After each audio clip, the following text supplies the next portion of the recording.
started with his story of like a dissertation and setting deadline, and then, you know, and every time postponing and postponing until the deadline approached. So he tells about that. I think if you want, that's funny as well. He describe it. But I was going to go into the, you know, look at this.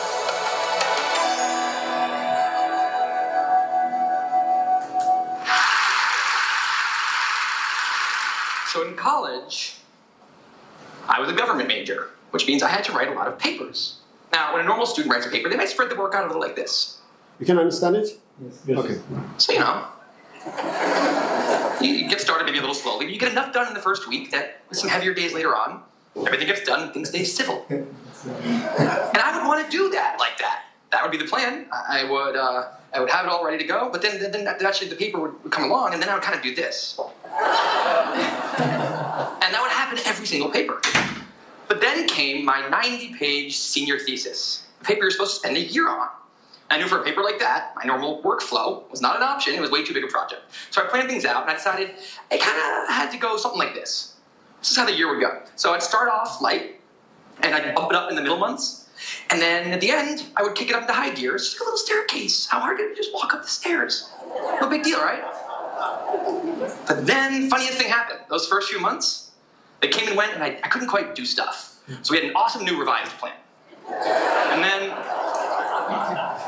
then those middle months actually went by, and I didn't really write words. And so we were here.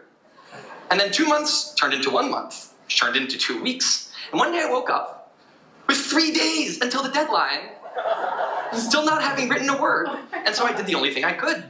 I wrote 90 pages over 72 hours, pulling not one but 2 all-nighters. Humans are not supposed to pull 2 all-nighters. Sprinted across campus, dove in slow motion, and got it in just at the deadline. I thought that was the end of everything. But a week later, I get a call. It's the school. And they say, is this Tim Urban? And I say, yeah. And they say, we need to talk about your thesis. I say, okay. And they say, it's the best one we've ever seen.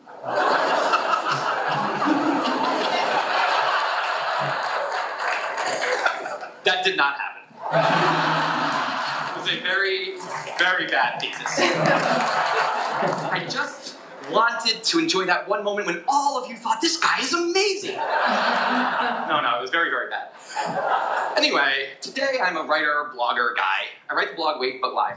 And a couple of years ago, I decided to write about procrastination. My behavior has always perplexed the non-procrastinators around me, and I wanted to explain to the non-procrastinators of the world what goes on in the heads of procrastinators and why we are the way we are. Now, I had a hypothesis that the brains of procrastinators were actually different than the brains of other people. And to test this, I found an MRI lab that actually let me scan both my brain and the brain of a proven non-procrastinator. And so I could compare them, and I actually brought them here to show you today. And I want you to take a look carefully to see if you can notice a difference. And I know that if you're not a trained brain expert, it's not that obvious, but just take a look, okay? So here's the brain of a non-procrastinator. Now, here's my brain.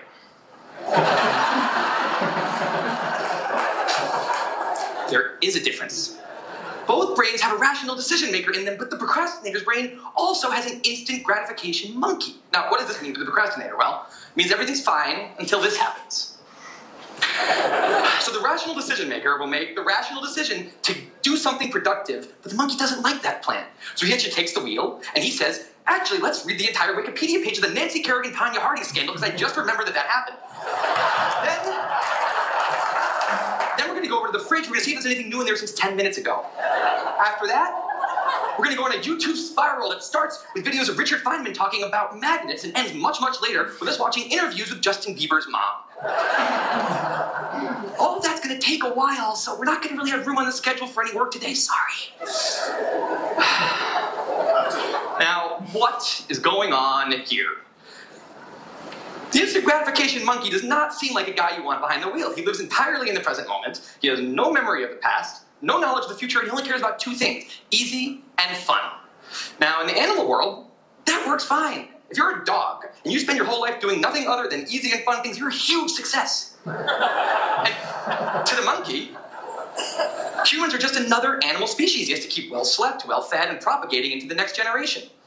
Which in tribal times might have worked okay. But if you haven't noticed, now we're not in tribal times. We're in an advanced civilization, and the monkey does not know what that is. Which is why we have another guy in our brain, the rational decision maker, who gives us the ability to do things no other animal can do. We can visualize the future. We can see the big picture. We can make long-term plans. And he wants to take all of that into account. And he wants to just have us do whatever makes sense to be doing right now. Now, sometimes it makes sense to be doing things that are easy and fun, like when you're having dinner or going to bed or enjoying well-earned leisure time. That's why there's an overlap. Sometimes they agree. But other times, it makes much more sense to be doing things that are harder and less pleasant for the sake of the big picture, and that's when we have a conflict. And for the procrastinator, that conflict tends to end a certain way every time, leaving him spending a lot of time in this orange zone, an easy and fun place that's entirely out of the make sense circle. I call it the dark playground. Now, the dark playground is a place that all of you procrastinators out there know very well. It's where leisure activities happen at times when leisure activities are not supposed to be happening. The fun you have in the dark playground isn't actually fun because it's completely unearned and the air is filled with guilt, dread, anxiety, self-hatred, all those good procrastinator feelings. And the question is, in this situation, with the monkey behind the wheel, how does the procrastinator ever get himself over here to this blue zone? A less pleasant place, but where really important things happen. Well, it turns out that the procrastinator has a guardian angel, someone who's always looking down on him and watching over him in his darkest moments. Someone called the panic monster. Now, the panic monster is dormant most of the time, but he suddenly wakes up anytime a deadline gets too close or there's danger of public embarrassment, a career disaster, or some other scary consequence. And importantly, he's the only thing that the monkey is terrified of. Now, he became very relevant in my life pretty recently because the people of TED reached out to me about 6 months ago and invited me to do a TED Talk. Eğer sen de günde sadece yarım saatini ayırarak yaz sonunda İngilizce konuşabiliyor olmak istiyorsan Open English'teki Now, of course, I said yes. It's always been a dream of mine to have done a TED Talk in the past.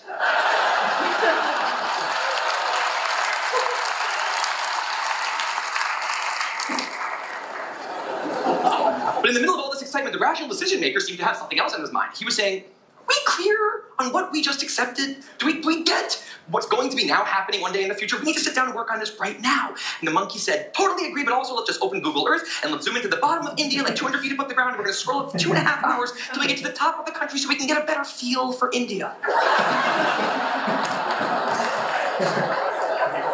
So that's what we did that day. As 6 months turned into 4, and then 2, and then 1, the people of TED decided to release the speakers. And I opened up the website, and there was my face, staring right back at me, and guess who woke up? So the panic monster starts losing his mind, and a few seconds later, the whole system's in mayhem. And the monkey, remember, he's terrified of the panic monster. Boom, he's up the tree.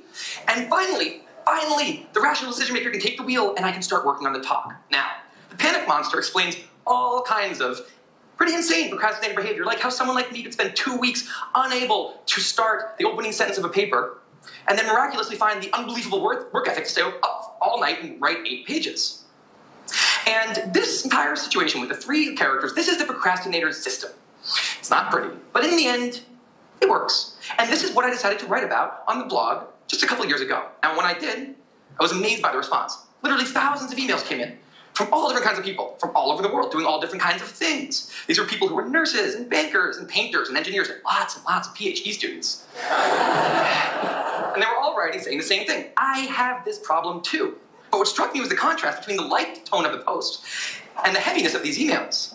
These people were writing with intense frustration about what procrastination had done to their lives, about what this monkey had done to them. And I thought about this, and I said, well, the procrastinator system works, then what's going on? Why are all these people in such a dark place? Well, it turns out that there's 2 kinds of procrastination.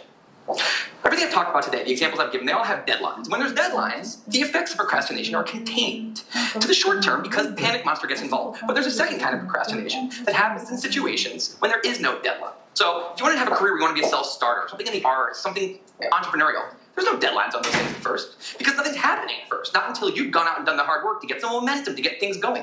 There's also all kinds of important things outside of your career that don't involve any deadlines, like seeing your family, or exercising, taking care of your health, working on your relationship, or getting out of a relationship that isn't working. Now, if procrastinator's only mechanism of doing these hard things is the panic monster, that's a problem, because in all of these non-deadline situations, the panic monster doesn't show up. He has nothing to wake up for, so the effects of procrastination, they're not contained, they just extend outward. I think we can pause here. Do you like it? Yeah. Yes. Okay. And does it resonate with you? It's very. Do you have a monkey inside you? Huh? Or did you push it to the jungle? Huh? You haven't? So I say procrastination is one of the most, I don't know when I learn English, most difficult word to pronounce, the most easy one to practice, isn't it?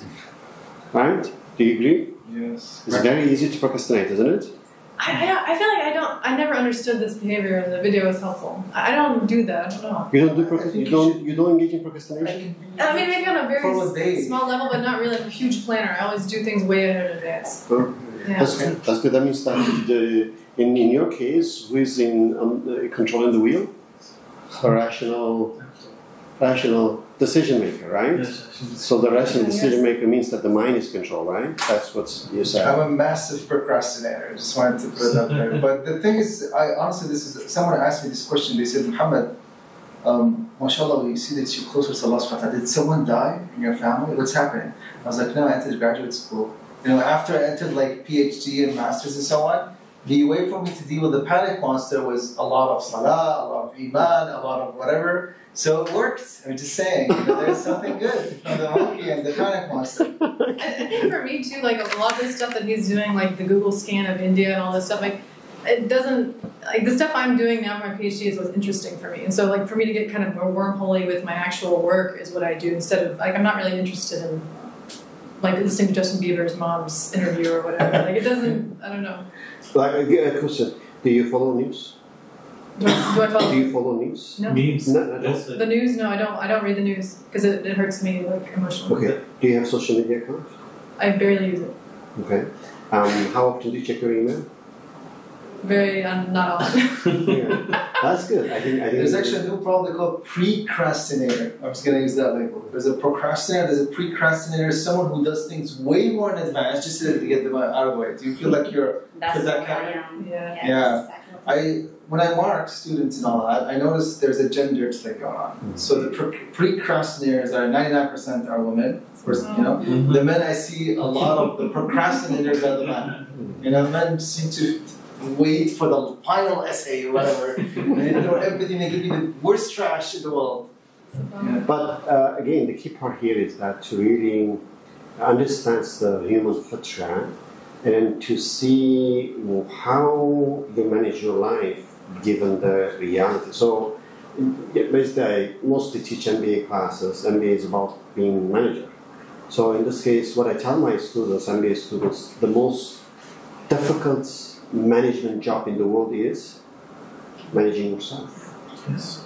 So I will argue that anyone who really learns how to manage himself or herself, they could manage a lot of other things much easier. So because it's not an easy job to manage your life as you believe in it, as you want it. That's why I say it's not like it's an ignorance problem. The problem is practice problem. How would you practice what you want to do? So in other words, you look at the goal and the reality, there's a gap between the two. How would you close the gap and make it to be overlapped, that what you want to be and what you end up to be? Okay? Adjustment. Huh? Adjustment. Management. Yeah, so that's what I'm saying. That's to do that. We really need to understand the human fitra. Now, in that particular one, the speaker will talk about three main characters or three key elements of human fitra. What are those? Again, remember, first one he mentioned, rational decision making. What is that in Islam? Aql? It's aql. It's aql. So it's mind. Okay. And the other one he mentioned? Monkey. Monkey. And what is the monkey in Islam? Nafs. You can say it's nafs. You can say it's nafs. Okay. It's largely nafs. Okay. And what was the Panic master? panic master? Monster with it? Or? What is the panic master? Do we have anything panic master inside us? That from Islamic perspective, as a faculty of human being? Huh? No. This is all part of the rock, obviously. So the element of the rock. I don't think we do have hala. Okay. So what that's what we're going to do. We actually I think it's, you see the people really like it. Millions of people watch that because it resonates with them. So they feel like they have a similar thing. And the way the guy did it, he kept a while to analyze, to see what is that. But actually, I believe, as a Muslim, we have much comprehensive understanding of fitra, that what makes human to be human. If we truly understand, we can apply to both in terms of how to manage our life, how to, let's say, raise our children, how to educate our students. So it's all related to fitra. So that was very, very essential. That how we define the human fitra. Okay.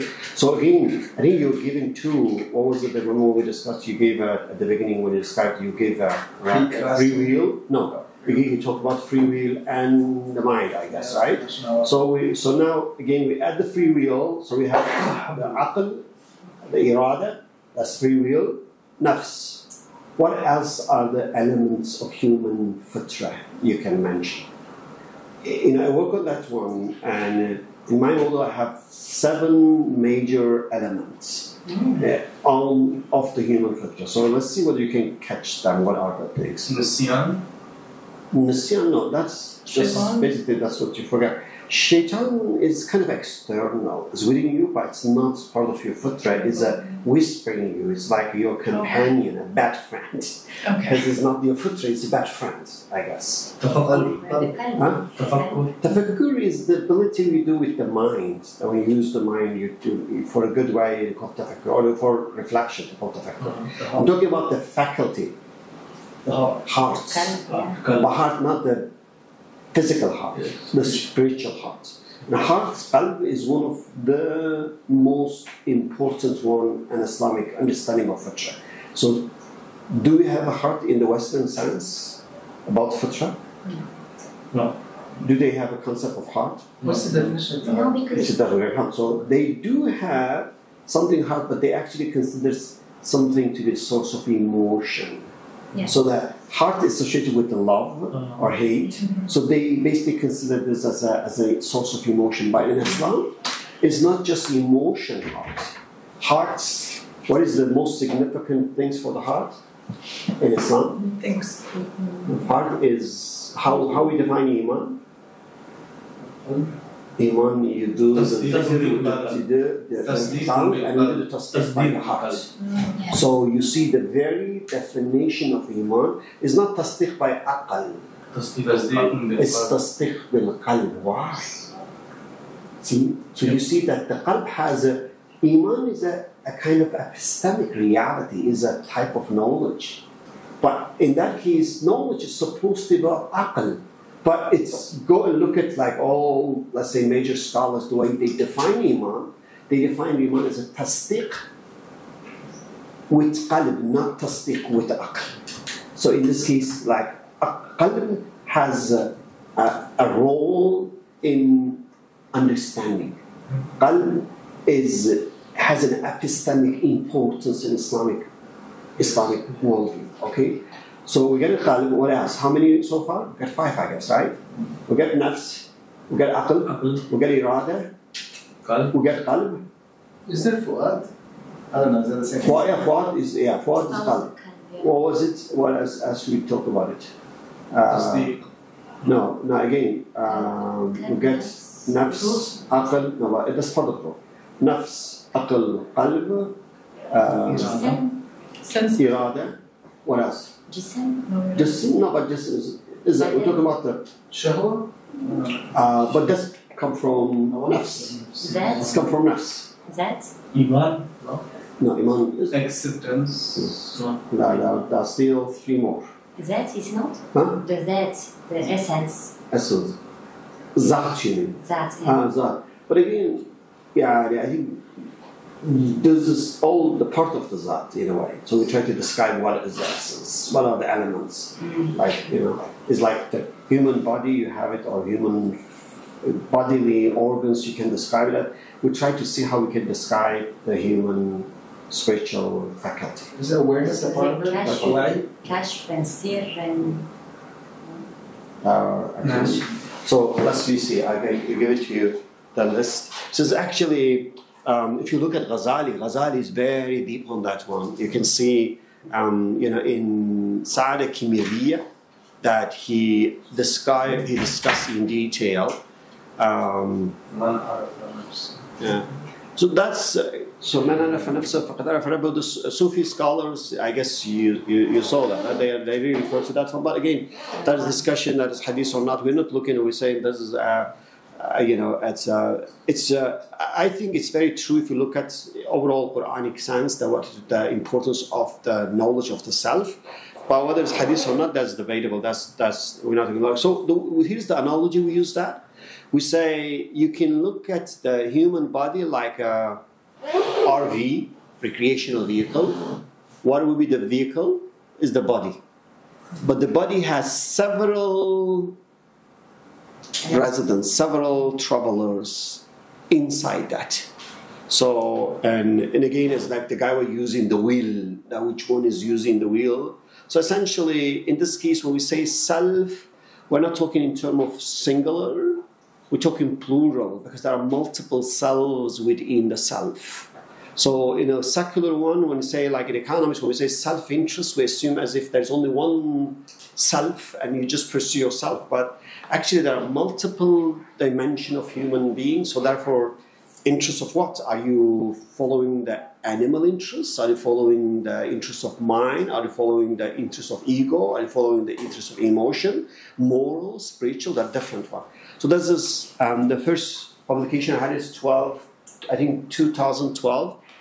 It was on the human, the theory of human nature, and that place I actually discussed those. Those are the 7 elements allegorically. I use a metaphor for that, so you can guess it. Who is the king in this RV? Is the heart. Qalb is the king. Who is the vizier or the advisor? Is the aql, is the vizier. Who is the driver? The driver. No. The driver is irada. And who is the judge? Is that judge inside us? No. Aql is the means that the judge will use, make an assessment. But the judge, there is a judge. Qalb? No, qalb is the king. Oh. It's the real mind. No, is wijdan. Do you use wijdan, right? Yeah, I think wijdan origin is a Farsi word, I guess. I don't know. Is a Farsi? What does wijdan do? Wijdan is a conscious. But what does it do? It's basically telling you, when you do something wrong, it makes you to feel guilty. Okay. When you do something right, it makes you to feel good. So the inner compass that basically shows whether you are in the right or wrong direction. Yes. So to show whether you are in right or wrong direction. So that's like it's really amazing that how Allah actually put this one in a foot trap, in which that. Let's say when you do something wrong, if you know it is wrong, you really feel bad. And that's where you see sometimes some people will commit crime and they will not be caught and they will eventually go and confess and prefer to go to jail. There are a lot of stories like this. And you'll say, why they will do that? Because that judge within them really bothered them. To the level they rather to live in a jail instead of just living with this internal conflict and guilty sense. So that's the inner judge. And what is the elephant? Nafs. The elephant is nafs. What is the showman? The ego. The anania. Looking all place to have its. Wait, the elephant is the self? Huh?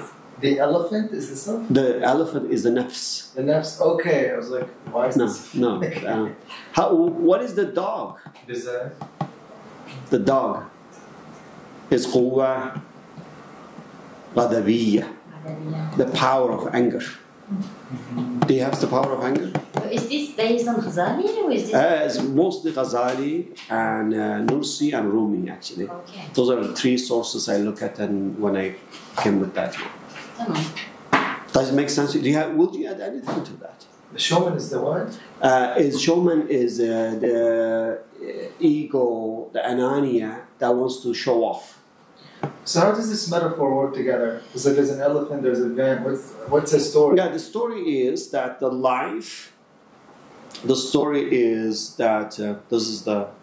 story is the life is a journey, and you're traveling in a car called like RV, that's the body, and you have a bodily experience in this life, and basically your test is how you handle those guys inside the vehicle.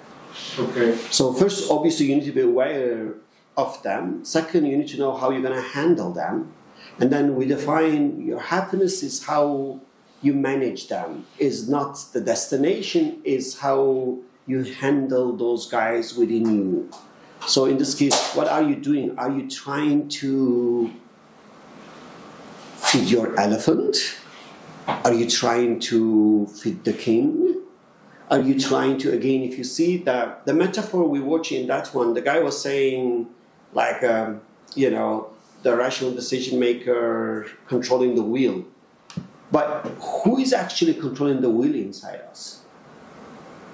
Like, what is the difference between good person and bad person in this case? It's all about who is in control, right? So in this case, if your, let's say, evil side is in control, you're going to do evil choices. If it's your good side is in control, you're going to make good choices. So, but how would you make your good side to be in control as you travel in life and have a journey? How would you do that? How would you do that?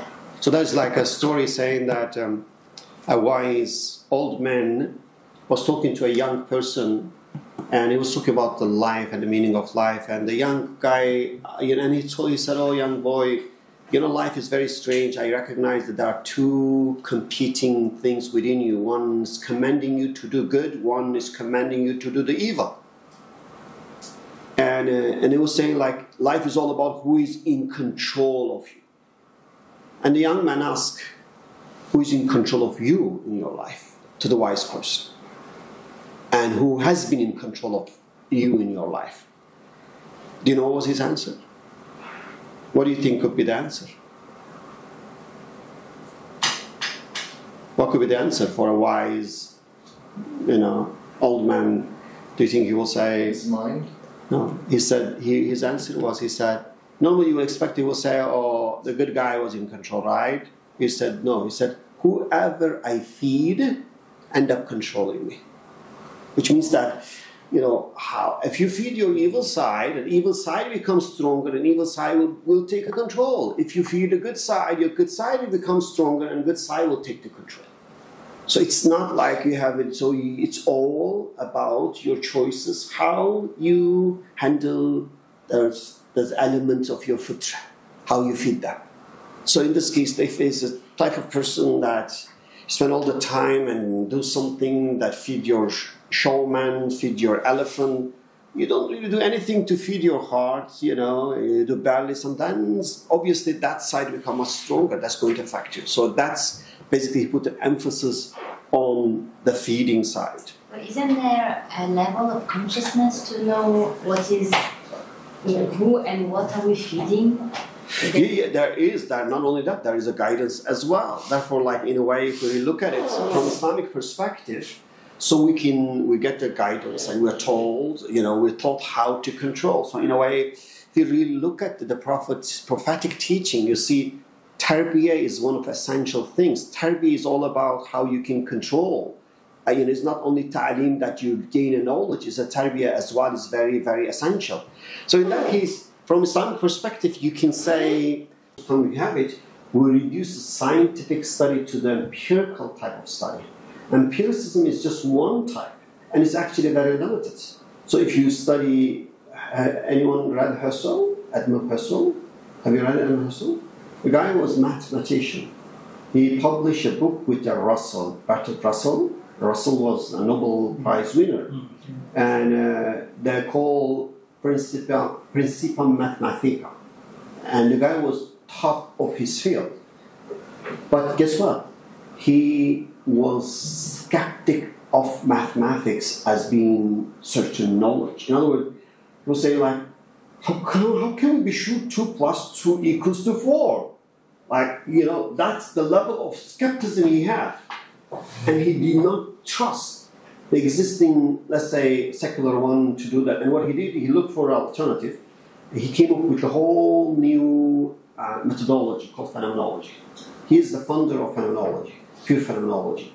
And what he ended up doing, he said, you can only and truly know, have the knowledge of certainty and reality through the self, through I, through Ana. And therefore, it's really, I find personally, phenomenology is very, and phenomenology has been around for like almost 100 years. And there are a lot of now journals, a lot of studies do accept phenomenological methodology for the research. So, and obviously it's not as popular as empiricism or experimentation, but it is widely being used as well. So phenomenology as a method, it's basically people talk about their subjective experience? No, it's not. It is about the universal element of objective. But phenomenology doesn't believe in objectivism anyway. Okay, let me give you an example like this. So it's not subjectivism first. It's not feeling. It's not psychology. Here's what it is. He says, like, let's say I tell you, does anyone of you have a headache today? Oh. You have a headache? You know if you had a headache recently? I have them all the time, but not right now. You know now. When did you have it last time? Probably sometime after the plane. Okay, like 2 days ago, 3 days ago? Okay. 3 days ago when you had a headache, okay?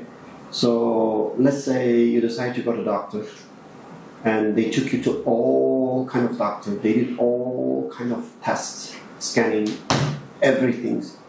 And they tell you, sorry, there's absolutely nothing wrong with you. So would you believe in those empirical, scientific evidence? Or would you believe in yourself that you have a headache? Definitely myself. Why? All science and everything reveal that you're absolutely fine. There's nothing wrong with you. And why do you think that you still have a headache? Because experience. Oh, see? So that's what phenomenology says. Phenomenology says that the knowledge of the experience of the self is a direct knowledge, is a sure knowledge, is above all other knowledge in terms of the empirical observation and experimentation. So qualitative studies, I think, falls under this? Yes, but not qualitative in terms of like we know in the literature. Phenomenology is not about qualitative. Mostly is based on subjective side of how you feel, how you think. How phenomenology is not about. Phenomenology argues that there is something called headache, and argues that if the subject says that I have headache, unless the subject lies to you, that is the reality, that's the truth. And the phenomenology says that you can know that the person has an headache because you also have the phenomenon of headache. Intersubjectivity. So in this case, this intersubjectivity that gives you the universal, unified element, phenomenology says this is absolutely acceptable scientific knowledge more than empirical knowledge. And then you say that the concept of the heart can be captured. Absolutely, it can be covered. Yes, because like I gave you to, I tell you this. I say, khushu. How do you experience khushu? Khushu is something you experience through your heart, right? But how can you study khushu? So you're gonna look at from the outlook and observation, or you're gonna put the person in MRI. You might find some empirical evidence, but the actual true way of studying khushu is from phenomenological perspective, is to get the person who have a khushu, have the person to kind of re-experience that, and have the person to describe you, to get you inside that experience to know what the khushu is.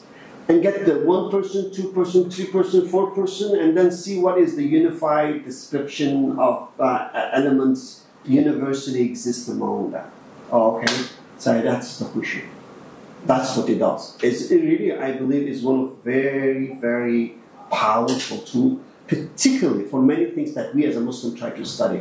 But I think in an age of like materialism and empiricism, they limit the science. Obviously, is like we call scientism. It's as if like it's a religion.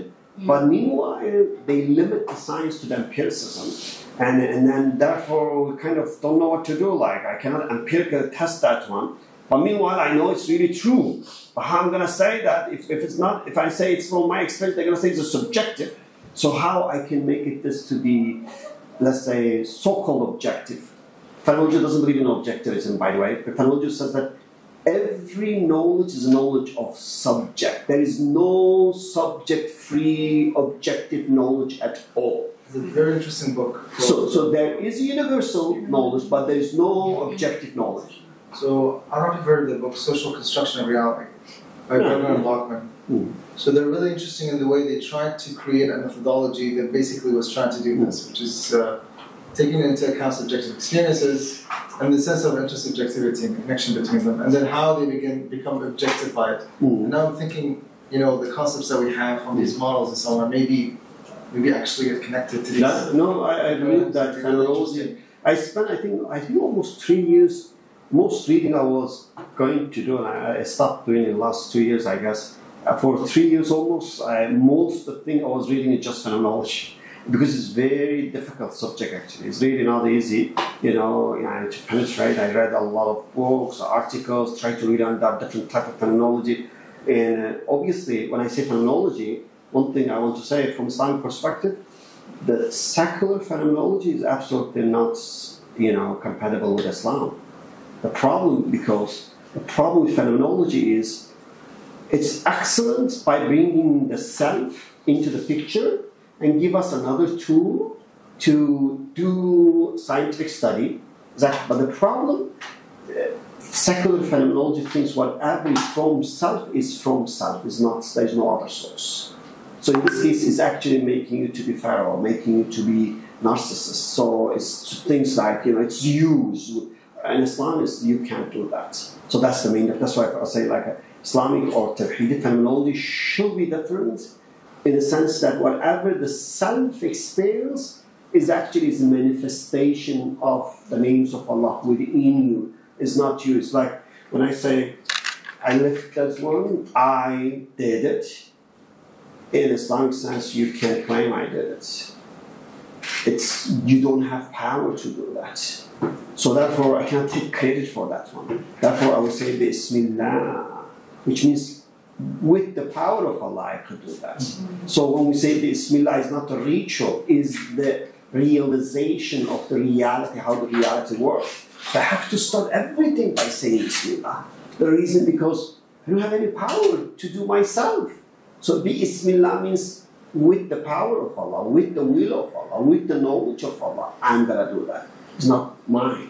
But phenomenology will not have, the secular phenomenology doesn't have anything like this. So therefore, it's like, if you read it in a way, you see like, it gives enormous importance to the self, to the level, you might start to feel like a pharaoh, like, who am I? Everything's from me. So, and that's the danger. We don't want to read about that. But otherwise, I believe it gives a very, very powerful tool for us to analyze many things and still be so-called scientific, because particularly those who are in academia, so you have to publish eventually. You have to do something. Like you cannot.